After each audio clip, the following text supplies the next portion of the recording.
ሰዓት ሞልቶ መተኛት፣ ጊዜን መንገድ ላይ ማጥፋት፣ ዶሮ ሳይጮህ ተነስተው ባዝነው በጨረቃ ቤት መግባት፣ በነፃ የተቸሮት በጀት ጊዜ መሆኑን ሲረዱ ከብርሃን ባንክ የሞባይልና የኢንተርኔት ባንኪንግ ጋር የቦታን ርቀት በሜትር ሳይሆን በጊዜ ይለካሉ። የባንክ ሂሳቦን ከማስተዳደር በተጨማሪ በስኩል ፔይ የትምህርት ቤት ክፍያ ሲከፍሉ፣ በብርሃን ኢታክስ ግብሮን ገብረው፣ በጉዞጎና ኢፍላይት አውሮፕላን ትኬት ቆርጠው ካሉበት ሳይንቀሳቀሱ ብዙ ቦታ ተገኝተው ጉዳዩን ይፈጽሙ። ብርሃን ባንክ፣ እንደ ስማችን ብርሃን ነው ስራችን። ተመልሰናል አድማጮቻችን። አራዳ ኤፍ ኤም 95.1 ላይ ትገኛላችሁ። ፉትቦል ካፌ ነው ፕሮግራሙ። የአርሰናልን ጉዳይ እንመልከት። አርሰናል ከክለቡ ደጋፊዎች ውጪ ብዙ የሚወደድ ክለብ አይደለም። ይህንን ጉዳይ እንመልከተው። በዚህ ውድድር ዓመትም እንደዚሁም በሌሎች የውድድር ዓመት ለዋንጫ በተፎካከረባቸው የውድድር ዓመቶች ከአርሰናል ደጋፊዎች ውጪ እንግዲህ ሌሎች ደጋፊዎች ዋንጫ እንዲበላ ወይም ደግሞ ጥሩ የሚባለውን ደረጃ እንዲያገኝ ሲፈልጉ ሌሎች ደጋፊዎች አንመለከትም። ምክንያቱ ምንድን ነው የሚለውን ጉዳይ እንደዚሁ ናንሳ። ለእኔ በጣም ትኩረቴን ከሚስቡ በተለይ የኦንላይን ሚዲያ ኢሹዎች መካከል አንደኛው ነው አርሰናል በደጋፊዎች ያለው አተያይ በሌሎች ደጋፊዎች። እኔ አሁን ከሆነ ጊዜ በኋላ ኒውትራሊቲ የሚባል የለም፣ ኒውትራል ደጋፊ የሚባል ለማንም ወገንተኛ አይደለሁም የሚባል ድጋፍ በእግር ኳስ ብዙ ያለ እየመሰለኝ አይደለም። እና ምናልባት የኔ አስተሳሰብ ሊሆን ይችላል። ከዚህ በፊት ኒውትራሊቲ ያለ የሚል ግምት ነበረኝ። ለምሳሌ አንቺ የምትወጁ የምትከተዩ የምትደግፊው እንዲቃናው የምትፈልጊው የሆነ ክለብ ይኖራል። ያ ክለብ ዋንጫ እንዲያሸንፍልሽ ትፈልጊ ይሆናል። ከዛ በኋላ አንድ አነስ ያለ ደረጃ ያለው ሁለተኛ ክለብ እዛው ሊግ ውስጥ ሊኖርሽ ይችላል። ሁለተኛ ክለብ መኖር አለበት ብዬ አላምንም። ለነገሩ ግን እንዲሁ ብቻ በስታይሉ የምትወጁ ወይ እዛ ብር ውስጥ የሚጫወት አንድ ባጫወቱ የሚያስደስትሽ ተጫዋች ወይ ማሰልጠን ፍልስፍናው ትኩረትሽን የሚስበው አሰልጣኝ ምናምን ስላለ። ለምሳሌ የሆነ ጊዜ ማርሴሎ ቢኤልሳ የሊድስ ዩናይትድ አሰልጣኝ ነበሩ እና ቢኤልሳ በሆነ ምክንያት ተወዳጅ፣ ኤኒግማቲክ፣ ለየት ያለ የእግር ኳስ አስተያየት ያላቸው ዝቅ ያለ ሪሶርስ ያለው ቡድን ቢሆንም በታሪክ ትልቅ ቢሆንም ግን በቅርብ ጊዜ ባለው ሪሶርስ ለረጅም ጊዜ ለ20 ዓመት ገደማ ከፕሪሚየር ሊግ የቆየን ቡድን ይዘው መምጣታቸው ብቻ ሳይሆን በአንፊልድም ይሁን በኤቲሃድ በኦልትራፎርድም ይሁን በኤምሬት ወይ በብሪጅ በየትኛውም ትልቅ ስቴዲየም እንደ ትልቅ ቡድን ለመጫወት የሚሞክር ያ ጨዋታ 6-2 እንዲሸነፉ ሊያደርጋቸው ይችል ይሆናል። ግን ጠንካራ እምነት አላቸው በዛ የፕሬሲንግ አይነት ያጫወት አይነት። ስለዚህ ብዙ ሰዎች ከሚደግፉት የሊቨርፑል ደጋፊ ሊሆን ይችላል፣ አንድ ሰው የቼልሲ፣ የአርሰናል፣ የማንቸስተር ዩናይትድ፣ የሲቲ ወይ የሌላ ትልቅ ቡድን ደጋፊ ሊሆን ይችላል። ሊድስን እንደ ሁለተኛ ክለብ ሊያይ ይችላል። ከራሱ ክለብ ውጪ ግን ለምሳሌ አንድ የሚደግፈው ክለብ አለ። ያ ክለብ በዛ የውድድር ዘመን ለዋንጫ እየተፎካከረ ላይሆን ይችላል። ስለዚህ ሁለት ምርጫዎች አሉት። ሁለቱም ምርጫዎቹ ራይቫሎች ወይ ባላንጣዎች ናቸው ለሱ ክለብ። የባላንጣነታቸው ደረጃ ሊለያይ ይችላል። ግን በጠቅላላው እግር ኳስን በተመለከተ የእንግሊዝን እግር ኳስ በተመለከተ ሳይሆን በሆነ ምክንያት ፓርቲዛንሺፕ ይኖራል። አሁን ከጊዜ በኋላ ወይ እኔ በደንብ አንደርስታንድ ያደረኩት ማለት ነው። እና በቅርብ ጊዜ ግን በተለይ ኦንላይን ላይ እኛ ሀገር ብቻ ሳይሆን ዓለም አቀፍ የሆነ ስሜት አለ አርሰናልን ክለቡን በተመለከተ። ለምሳሌ አሁን በማንቸስተር ሲቲና በአርሰናል መካከል ነው በዚህ ውድድር ዘመን በጣም መራር የሆነ የዋንጫ ፍክክር እየተደረገ ያለው እስከ መጨረሻው እለት ድረስ ሊያቆየን የሚችል የዋንጫ ፍክክር። ሁለቱም ቡድኖች አርሰናል በመሀል አንድ ጨዋታ አለው ሰኞ እለት፣ ማንቸስተር ሲቲ ዛሬ ይጫወታል። ከዛ በሚቀጥለው ከአርሰናል ጨዋታ በኋላ ማክሰኞ ይጫወታል። ስለዚህ ሁለቱም ቡድኖች ጨዋታዎቻቸውን ካሸነፉ እስከ መጨረሻው እስከ 38ኛው ማንቸስተር ሲቲ ከአስቶን ቪላ ጋር፣ አርሰናል ከቦርንመዝ ጋር እስከሚጫወትበት ጨዋታ ድረስ የዋንጫ ፍክክሩ ሊቆይ ይችላል እስከ 38ኛው ሳምንት ድረስ። ስለዚህ ኃይለኛ የዋንጫ ፍክክር ነው ያለው። ኖርማሊ እንደዚህ በሚሆንበት ጊዜ ሰዎች በማሸነፍ ያሰለቻቸው አንድ ቡድን ይኖራል። በማሸነፍ ያሰለቻቸው ሊጉን ዶሚኔት ያደረገባቸው አንዳንድ ጊዜም ፉክክር አልባ ያደረገባቸው አንድ ቡድን ይኖራል። በዚህኛው ኬዝ ማንቸስተር ሲቲ ያኛው ቡድን የተጋጣሚ ቡድኖችን ሊያሰለች በሚያስችል ሁኔታ ሊጉን ዶሚኔት ያደረገ ቡድን ነው። ለምሳሌ ቼልሲ ለመጨረሻ ጊዜ የሊጉን ዋንጫ ከወሰደ በኋላ 6 ጊዜ ማንቸስተር ሲቲ ያሸንፋል።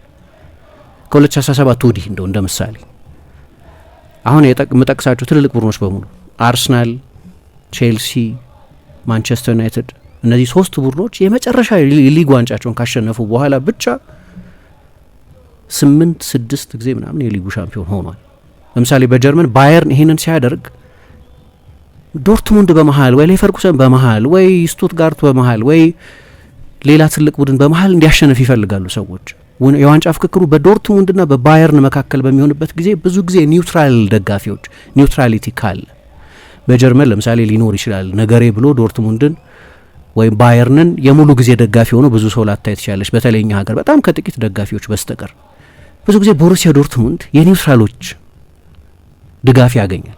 በቃ የባየርን ቡንደስሊጋን በዛ መጠን ዶሚኔት ማድረግ ሰዎችን ያሰለቻቸዋል፣ ፋቲግ ያመጣል፣ ኢንትረስት ያሳጣሻል ሊጉ ላይ። ስለዚህ አዲስ ነገር ማየት ትፈልጋለች፣ አዲስ ሻምፒዮን ማየት ትፈልጋለች፣ ፉክክር ማየት ትፈልጋለች።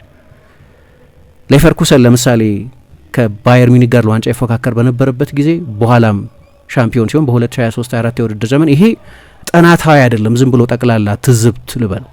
ጥናት ስላልሆነ አፌን ሞርቼ በጥናት የታገዘ ነው ልል አልችልም። ግን ከባየር ሚኒክ ደጋፊዎች በስተቀር ብዙ እግር ኳስ የሚወዱ ሰዎች አዲስ ሻምፒዮን ማየት ይፈልጉ ስለነበር ድጋፋቸው ለሊቨርኩሰን ነው የነበሩ። ዩቬንቱስ ለ9 ዓመት ቡንደስሊጋን ዶሚኔት አድርጎ ቆይቷል፣ ማነው ሴሪያን። እና ሌላ ሻምፒዮን ማየት ትፈልጊያለሽ። የናፖሊ ሻምፒዮን መሆን ለምሳሌ ወይ የሌላ ቡድን ሻምፒዮን መሆን ናፖሊ በጠቅላላው በጣሊያን ያለው አስተያየት ከፋፋይ መሆኑን ተረድች። የደቡብ ጣሊያን ቡድን ነው። ጣሊያን ጋሪባልዲ የሚባል የአንድነት ሰው እስኪመጣ ድረስ የተከፋፈለች የግዛቶች ሀገር ነበረች። ስለዚህ ፖለቲካል ኦሪየንቴሽን አለው ናፖሊን በተመለከተ ሰው የሚያይበት አይን። ግን ከንጹህ የእግር ኳስ አስተያየት የዩቬንቱስ የበላይነት ሰዎችን ስለሚያታክት 9 ጊዜ በተከታታይ ማንም ጣልቃ ሳይገባ ሻምፒዮን ሆኖ ስለቆየ በ3 የተለያዩ አሰልጣኞች እንደዛ ዶሚኔት አድርጎ ስለቆየ ለ10ኛ ጊዜ እንዲሆን አትፈልግም። ምትወጂው ሊግ ከሆነ ኮምፒቲሽን ትፈልጊያለሽ። አሁን ይሄንን ለምን ማነሳው? ይሄው ተመሳሳይ ሁኔታ ነው ያለው እንግሊዝ ውስጥ። አርሰናል 22 ዓመት ሆኖታል የፕሪሚየር ሊግ ዋንጫ ከወሰደ። ሲቲ ደግሞ የኛ ያለፈው 15 ዓመት የዚህኛው ዘመን ዶሚናንት ቡድን። ስለዚህ ኒውትራል ከሆንሽ ኒውትራሊቲ ካለ ኒውትራል ወይ ገለልተኛ አለመሆን ችግር ነው ማለት አይደለም። አለ የለም ነው እንጂ ገለልተኛ አለመሆን አንድ አቋም ፓርቲዛን ምናልባት ለእግር ኳስ የሆነ ጣዕም የሚሰጠን እሱ ሊሆን ይችላል። ግን ካለ ኢን ኖርማል ሰርከምስታንስ አርሰናል ሻምፒዮን እንዲሆን ነው የምትፈልጊው። ቅድም ባልኩት ሎጂክ ፈረንሳይም ለምሳሌ ዘንድሮ ሎንስ የሆነ ጊዜ ሊልና ሞናኮ ሲያሸንፉ ለምሳሌ እኔ ፈረንሳይ የኔ ምለው ቡድን የለኝም። ሊጉን ከሞላ ጎደል ለማየት ሞክራለሁ፣ ግን የኔ ብዬ በቃ እንዲያሸንፍ የምፈልገው አንድ በታማኝነት የምደግፈው ክለብ የለም ፈረንሳይ ውስጥ። ግን ከፓሪስ ሰን ጀርመን ውጪ ሌላ ሻምፒዮን ማየት ፈልጋለሁ። ዘንድሮ አሁን ሎንስ ቢቀናው ደስ ይለኝ ነበር። እንዲያውም እሺ ሎንስ አያሸንፍም፣ በቀደም ፔዤ ማሸነፍ ያንን ተስፋ በሙሉ የሚያሳጣ ነበር። ግን የፒየር ሳዥ ማሸነፍ ለምሳሌ ደስ አለኝ በጣም። የአመቱ ኮከብ አሰልጣኝ ተብሎ መመረጥ ለነገሩ ሉዊስ ኤንሪኬም በጣም ትክክል ብሎ ደግፈ። ኖርማሊ ለሊግ አሸናፊ ነው የሚሰጠው የአመቱ ኮከብ አሰልጣኝነት። ሎንስ ከሪሶርሱ አንጻር በቅርብ ጊዜ ፔዤ ፉክክር አልባ እንዲሆን ስላደረገው ሊጉን ፍጹም ዶሚኔት ስላደረገው ፉክክር ስለምትፈልጊ አዲስ ሻምፒዮን ስለምትፈልጊ በመሀል ረጅም ጊዜ ሳያሸንፈው የቆዩ ሎንስም ልክ እንደ አርሰናል 20 ምናምን አመት አላሸነፈ ረጅም ጊዜ ሆኖታል። ስለዚህ ትፈልጊያለሽ እንደዚህ። አሁን ይሄ ኖርማል የሚመስለኝ የደጋፊዎች ወይም የገለልተኛ የእግር ኳስ ተመልካቾች አስተያየት ነው። አርሰናል የእንግሊዝ ቡድን እንደሆነ እገነዘባለሁ። ስለዚህ እንደ ፈረንሳይና እንደ ጀርመን እንደ ጣሊያን ሊግ ላይሆን ይችላል። ጠቅላላው አርሰናልን በተመለከተ ያለው ስሜት፣ የድጋፉም ሁኔታ፣ የደጋፊውም ቁጥር የምኑ የተለያየ ሊሆን ይችላል። ፍጹም ገለልተኛ ለመሆን እንደማይችል አውቃለሁ። እዚህ ሀገር የደጋፊዎቻችን ስሜት ወይ እዚህ ሀገር ያለ ደጋፊ ስሜት፣ ምክንያቱም ቦሩሲያ ዶርትሙንድ እዚህ ሀገር ትልቅ ፋን ቤዝ የለውም ለምሳሌ፣ ወይ ናፖሊ እዚህ ሀገር ትልቅ ፋን ቤዝ የለውም ለምሳሌ፣ ወይ ሌላ ሎንስ እዚህ ሀገር አንድም ደጋፊ ላይኖረው ይችላል እዚህ ሀገር። ምናልባት የፈረንሳይ ኤምባሲ ውስጥ የሚሰራ ሰው ካልሆነ በስተቀር እና የሰሜን ፈረንሳይ ተወላጅ ካልሆነ በስተቀር የሎንስ ከተማ ተወላጅ ካልሆነ በስተቀር ላይኖር ይችላል። ግን እሱማ ቢሆን ኢትዮጵያ አይደለም። ሎንስ ውስጥ የሎንስን እደግፋለሁ ብሎ የሚደግፍ ሰው ያለ አይመስለኝም። የዛሬ 6 ዓመት የሊግ ቡድንም ነው የሊግ ቡድንም አልነበረም።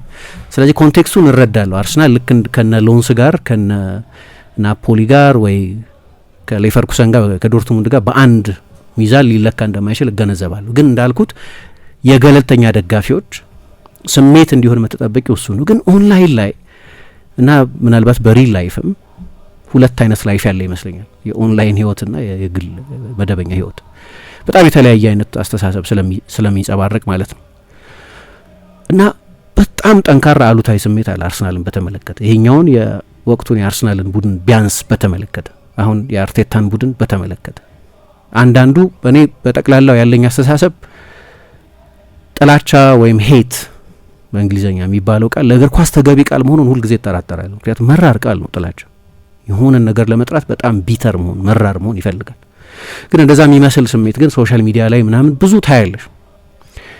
ይሄኛው ሳምንት ደግሞ ያንን ስሜት አገንፍሎ ያወጣው ሳምንት ነው። የእሁዱ ጨዋታ ደግሞ የዳኝነቱ ውሳኔ ከተላለፈ በኋላ ለእኔ አወዛጋቢ ውሳኔ አይደለም። ለእኔ አወዛጋቢ ውሳኔ አይደለም። ለእኔ ነው፣ ሰብጀክቲቭ ነው።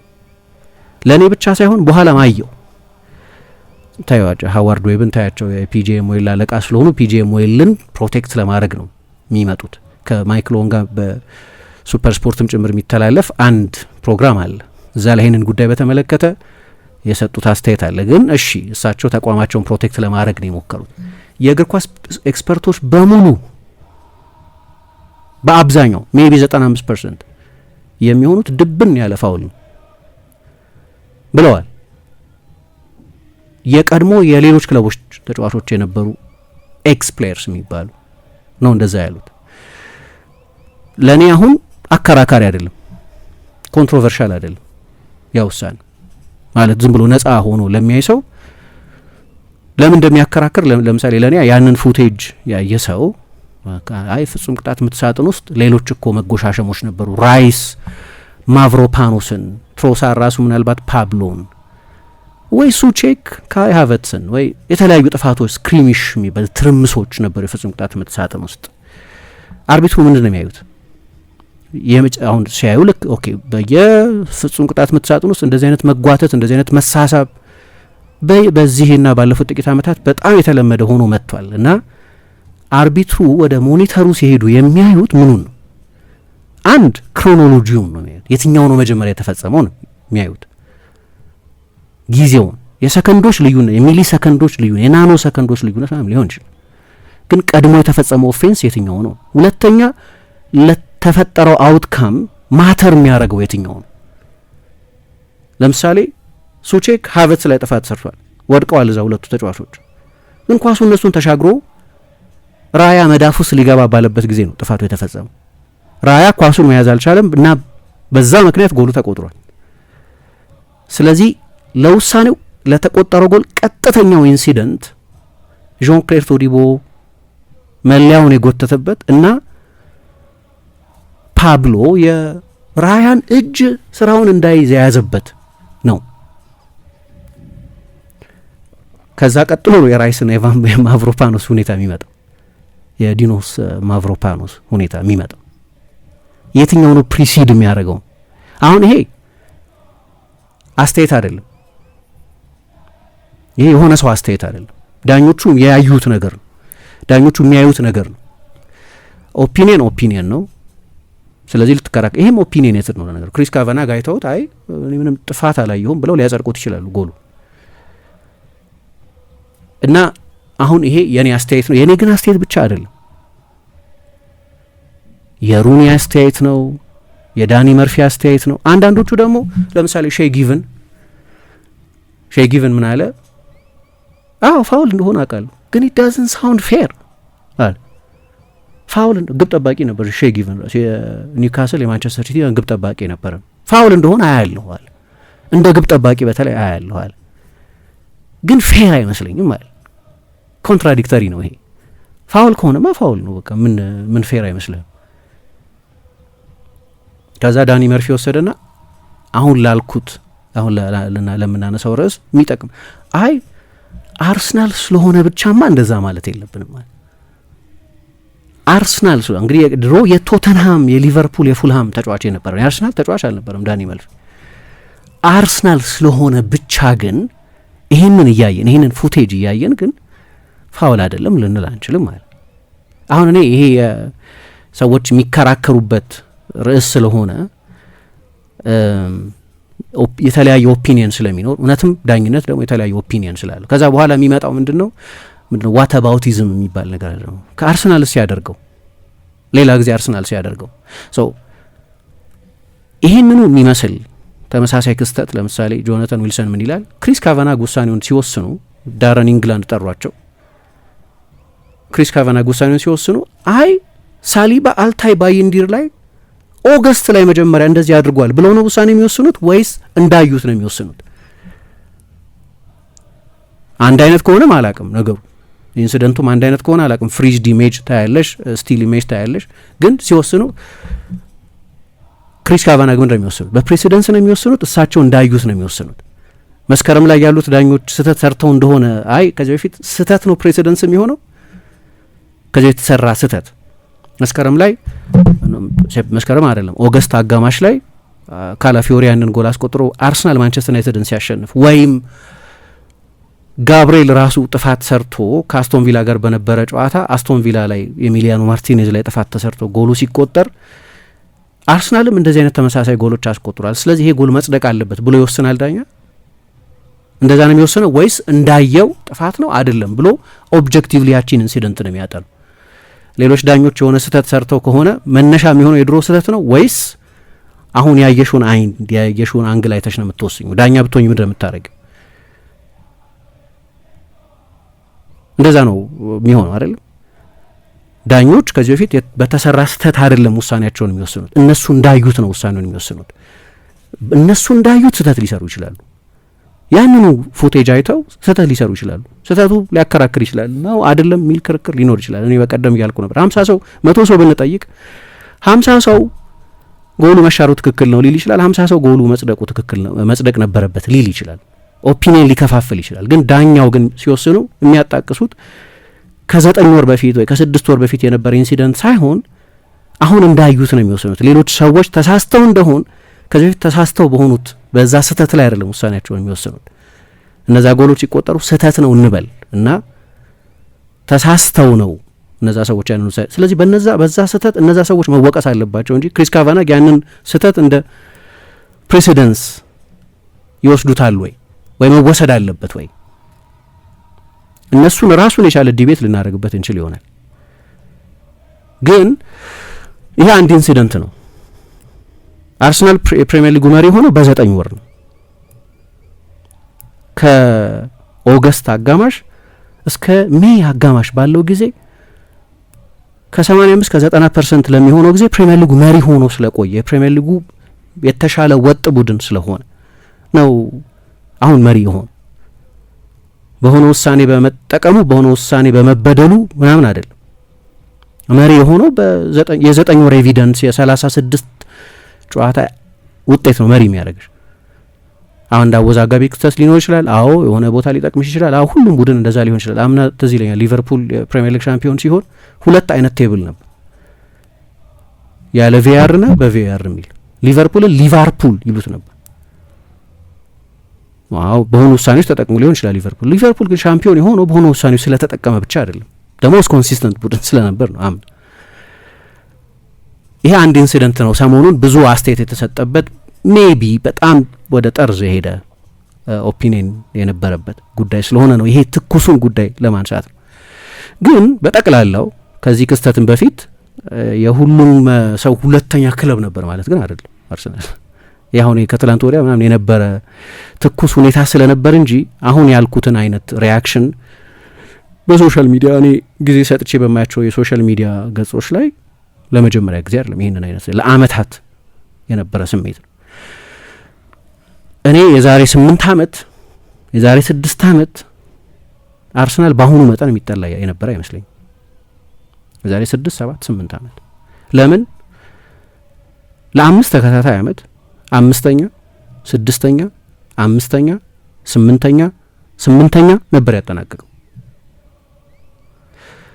በቻምፒየንስ ሊግ በባየር ሚኒክ 10-2 በድምር ውጤት ተሸንፎ ወጥቶ ያውቃል ወይ? በሞናኮ ተሸንፎ ያውቃል ወይ? ለ6 ተከታታይ ዓመታት ከሁለተኛው ዙር በላይ ሄዶ አያውቅም ወይ? ለ9 ዓመት ዋንጫ ሳይወስድ ቆይቷል። የሆነ ጊዜ ደግሞ ለ6 ዓመት ቻምፒየንስ ሊግ ጭራሽ ያልተካፈለበት ዩሮፓ ሊግም የዘለለው ጊዜ ነበር እና ያኔ አርሰናል ላይ ታሾፊ ይሆናል እንጂ በአርሰናል የነዛ ዓመታት ውጤት ማጣት ሰው ይቀልድ ይሆናል እንጂ የሌላ ክለብ ደጋፊ በተለይ የሆነለት ያለ ክለብ ደጋፊ ዋንጫዎች እያሸነፈ ያለ ክለብ ደጋፊ ሊያሾፍ ይችል ይሆናል እንጂ በዛ ጊዜ የአርሰናል ደጋፊዎችን ሁሌ ለማብሸቅ ይጠቀምበት ይሆናል እንጂ አርሰናል የሚጠላበት ምክንያት የለም። አርሰናል እንደውም ኢንጆይመንቱ ነው ለዛ ሰው፣ በተለይ ደግሞ ለፋንደም ለድጋፍ ለማሾፍ። ራሱ የአርሰናል ደጋፊ ራሱ ላይ ቀልድ ነበር። ወተት ጠፋ ከተማ ውስጥ ይባላል፣ አንጀቴ የተቃጠለ ጨጓራ ያረረ ምናምን ይላል ሰው። የአርሰናል ደጋፊም ይለዋል ይሄንን። በሚዲያ የምናውቃቸው ትልልቅ ፐርሶናሊቲዎች ሳይቀሩ በራሳቸው የአርሰናል ደጋፊነት የሚያሾፉበት ወይም በእግር ኳስ የባንተር ኢራ የሚባለው የሆነ ክለብ ልክ እንደዚህ አይነት ድርቅ ውስጥ በሚያርፍበት ጊዜ የባንተር ኢራ ይባላል። ዩቬንቱስ የሆነ ጊዜ የባንተር ኢራ ውስጥ ነበር። ለምሳሌ ዩቬንቱስን የሚያክል ሀያል የሆኑ የመመታት ጊዜያት ያሳልፋል። በቃ የሚጠፋ አሁን ራሱ እንደዛ ነው። ዩቬ ለቻምፒየንስ ሊግ ቦታ ነው የሚጫወተው። ልታስቢያችም የዛሬ 10 ዓመት ዩቬንቱስ ለቻምፒየንስ ሊግ ቦታ ይሟሟታል 36ኛው ሳምንት ላይ እርግጠኛ አይደለም ቻምፒየንስ ሊግ መሳተፉን። ኦኬ ከሞላ ጎደል ቻምፒየንስ ሊግ ይሳተፋል ዘንድሮ፣ እንደዛ ነው ሁኔታው። ግን የሆኑ ክለቦች እንደ አይነት ጊዜ ውስጥ ያልፋሉ በተለያዩ ምክንያቶች። እያንዳንዱ ክለብ የየራሱ ስቶሪ ስላለው አርሰናል እንደዛ ነበር የሆነ ጊዜ። አሁን እንደዛ ልትያት ሲም ስለ አርሰናል እና ሄንሪ ዊንተር የሚባል ጸሐፊ ምን ይላል? የረጅም ጊዜ ለ20 ምናምን ዓመት የቴሌግራፍ ጸሐፊ የነበረ ነው። ከዛ ቀጥሎ በመጡት ዓመታት ደግሞ የታይምስ ጸሐፊ ነበር። አሁን የራሱን ሰብስታክ ላይ ይጽፋል። ስፖርትስ ኢሉስትሬትድ የሚባል ላይ ይጽፋል። ግን ምን ይላል? እኔ ለ20 ዓመት ጸሐፊ በነበርኩበት ጊዜ የማንቸስተር ዩናይትድ የዶሚናንስ ዓመት ዘመን ነበር ይላል እና አንድ ባነር ያስታውሳል። ሄትድ አዶርድ ኔቨር ኢግኖርድ የሚል ጽሁፍ የማንቸስተር ዩናይትድ ደጋፊዎች ያስነብቡ ነበር አለ። ጠላችሁን ወደዳችሁን ግን ኢግኖር ልታደርጉን አትችሉ። ኢግኖር መደረግ የማንችልበት ሁኔታ ውስጥ ነው ያለ ነው። ይጠላ ነበር ማንቸስተር ዩናይትድ በሀያልነቱ ዘመን። ሁሉንም ያስለቅስ ስለነበር፣ ሁሉንም ያበሳጭ ስለነበር፣ ዶሚናንት ስለነበር፣ ትሬብል ዊነር ስለነበር፣ ሊጉን ማንም አድርጎት እንደማያውቅ ዶሚኔት አድርጎ ስለነበር እና የእሱ ነጥብ ምንድነው? እኔ ቅድም ያነሳሁትም ነጥብ ሬሌቨንት መሆን፣ ፎርስ መሆን፣ ለትልልቆቹ ክብሮች መቀናቀን ስትጀምሪ ያ የባንተር ዘመን ሲያበቃ እና አዲስ ኃይል መሆን ስትጀምሪ ኦፍኮርስ ሰዎች ዊል ቴክ ኖቲስ ኦፍ ኢት። 8ኛ ቢሆን ለማን ይጨንቀው? ለምን ይጨንቀዋል? ያ በቃ ይሾፍብሻል። ምንም 10ኛ ሆኖ ቢጨርስ 10ኛ ሆኖ የሚጨርስ ትልቅ ቡድን እንደሚሾፍበት ሰው ያሾፍበታል። የሆነ ተቀጽላ ይበጅለታል። የሆኑ የሹፈት ቅጽል ስሞች ይሰጡታል። በቃ አለቀ። እንደዛ ነው የሚባለው። እንደገና ኃይል መሆን እስኪጀምር የሆነ ጊዜ ተመልሶ ኃይል ይሆናል። ትልቅ ክለብ ስለሆነ እግር ኳስ ሳይክሊከልም ስለሆነ የሆነ ሳይክል አለው። ረጅም ጊዜ ዋንጫ ሳይወስዱ የሚቆዩ ቡድኖች አሉ በታሪክ። ሁሉም ትልልቅ ክለቦች ከሞላ ጎደል ያ ነገር አጋጥሟቸው ያውቃል። ለምሳሌ ሰዎች አሁን ሪያል ማድሪድ ያለበትን ሁኔታ ኢን ሊቪንግ ሚሞሪ፣ በተለይ ደግሞ ትላንትና ፍሎረንቲኖ ፔሬዝ ወጡና ታይቶ የማይታወቅ አይነት ፕሬስ ኮንፈረንስ ሰጡ። አስገራሚ የሆነ የሰውየውን ስቴቢሊቲ ጥያቄ ምልክት ውስጥ የሚከት ፕሬስ ኮንፈረንስ ሰጡ። ለምሳሌ ለሪያል ማድሪድ ኦኬ አጭር ጊዜ ነው ስታንዳርዱ የሪያል ማድሪድ ስታንዳርድ ስለሆነ፣ ግን ይሄ ባንተር ኢራ ነው ለሪያል ማድሪድ። መጥፎ ጊዜ ነው በጣም በተቋም ደረጃ ሜዳ ውስጥ፣ መልበሻ ክፍል ውስጥ፣ ቦርድ ክፍል ውስጥ ሁሉም ጋር መጥፎ ዘመን ሁሉም ክለብ ያጋጥመዋል። ይሄ ግን የሆነ ጊዜ የሚሾፍበት ዘመን ታሳልፊያለሽ እና ዊልሰን ምን ይላል? ይሄማ ሻምፒዮኖች ላይ ወይ ወነቢ ሻምፒዮንስ ላይ ወይ ሻምፒዮን ለመሆን ምኞት ያላቸው ወይም ሻምፒዮን እንዲሆኑ የሚጠበቁ ቡድኖች ሁልጊዜ ታርጌት ይደረጋሉ። በእግር ኳስ ሁልጊዜ የነበረ ነው ይልና ምን ይላል? ለምሳሌ በእንግሊዝ እግር ኳስ የሊግ ውድድር ታሪክ የመጀመሪያው ሻምፒዮን ፕሪስተን ኖርዝ ኢንድ የሚባል ቡድን፣ የመጀመሪያው የእንግሊዝ ታላቅ የሚባለው አርሰናል ኢንቪንሲብል ሲሆን የፕሪስተን ኖርዝ ኢንድን ሬከርድ ነው ያሻሻለው። 1886 ማለት አርሰናል በተመሰረተበት ዓመት ነው። 86 42ቱን 43 ጨዋታ ሳይሸነፍ ሲዝኑ በሙሉ ሳይሸነፍ ተጉዞ ነበር። ግን ያኔ ይተች ነበር። ለምን? እግር ኳስ አማተር ነበር ያን ጊዜ፣ ፕሮፌሽናል አልነበረም እና ፕሪስተን ደሞዝ ይከፍል ነበር። እንዴት ለተጫዋቾች ደሞዝ ይከፍላል ነበር ያኔ የትችቱ ምክንያት። የመጀመሪያው ሻምፒዮን ሁሉ እንግዲህ ያኔ የኦንላይን ሚዲያ የለም። ኦንላይን ላይ ያለ ንዴት አለ። በጠቅላላው ማህበረሰብ በእግር ኳስ ውስጥ ብቻ ሳይሆን በሌሎች ነገሮች ላይ አንድ በጣም ስኩን የተረጋጋ ራሽናል የምትዩ ሰው፣ በሌሎች ጉዳዮች ላይ ሞዴሬት የሚመስልሽ ሰው፣ እግር ኳስን ብቻ ማለት አይደለም፣ በጣም ጽንፍ የያዘ የሚዛለፍ የሚሳደብ የሚያንቋሽሽ ምናምን ሰው ሆኖ ታገኘዋለች። የሶሻል ሚዲያ ፐርሶናሊቲ ነው እሱ። ሶሻል ሚዲያ ያንን የሰዎችን የውስጥ ስሜት ምናልባት ገንፍሎ አውጥቶት ሊሆን ይችላል። ያ የዛሬ 100 ምናምን ዓመት አልነበረም ሶሻል ሚዲያ። ስለዚህ ያኔ ሊሆን የሚችለው ምንድነው? በጣም ጥቂት ጋዜጦች አሉ። በእነዛ ጋዜጦች ላይ ሰዎች በኦፒኒየን ገጾች ላይ በፖስታ ደብዳቤ እየላኩ ይታተምላቸዋል። ያን ጊዜ ሄንሪ ዊንተር አይደለም የዛሬ 100 ዓመት እኔ ማንቸስተር ዩናይትድ ያሸንፍ በነበረበት ጊዜ ያኔ ማንቸስተር ዩናይትድን አለማድነቅ አልችልም ነበር አለ። ኢሎጂካል የሆነው ነገር በዛ ጊዜ የነበረውን ማንቸስተር ዩናይትድን አለማድነቅ እና ምናልባት አንዱ ደጋፊ ሰለቸውን ሳይምን ደጋፊ እንደሆነ አላውቅም ሄንሪ ዊንተር ዘ ኢዲየት የሚል በቴሌግራፍ የኦፒኒየን ፔጅ ላይ በዚህ ርዕስ የተጻፈ ፖስታ ደረሰ አሁን ድረስ አለኝ ይላል። በቃ የወቅቱ ሀያል ስትሆኚ ወይም ሻምፒዮን ስትሆኚ ወይም ለሻምፒዮንነት የተጠጋሽ ስትሆኚ ያ ሄት ይኖራል። ለምን የሆነ ሰው ያንን ክለብ እንደሚጠላ ሁሉንም ነገር ደምድሞ መናገር አይቻልም። ግን አንዳንድ ሎጂኮች ማቅረብ ይቻላል። አንዳንዶቹ በቃ ዝም ብሎ ፋንደም ያመጣቸው የድጋፍ ስሜት ወለድ ስሜቶች አሉ።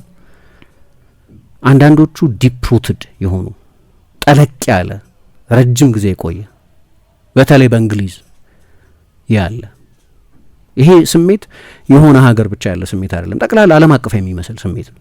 ሰዎችን በግልጽ ይሉታል ያንን ስሜት በተመለከተ።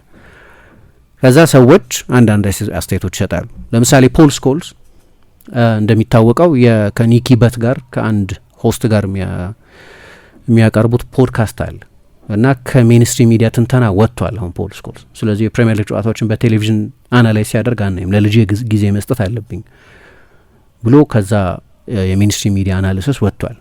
ግን በጣም እየተሳካለት ያለ ፖድካስት አላቸው ዩቲዩብም ላይ ከኒኪ በት ጋር ይተላለፋል።